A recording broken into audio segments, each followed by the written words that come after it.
ఏం చెప్తావు? అయిపోయిందా? తగ్గిందా నీకు జ్వరము? ఎప్పుడు?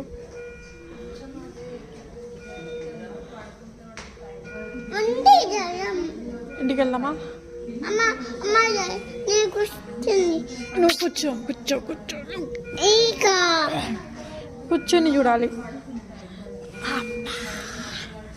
కూర్చొని చూడాలి జ్వరం. ఓకేనా? ఇప్పుడు చూడు, చెయ్యి చూపి, చెయ్యి చూపి, చెయ్యి చూపి, ఇలా చూపి.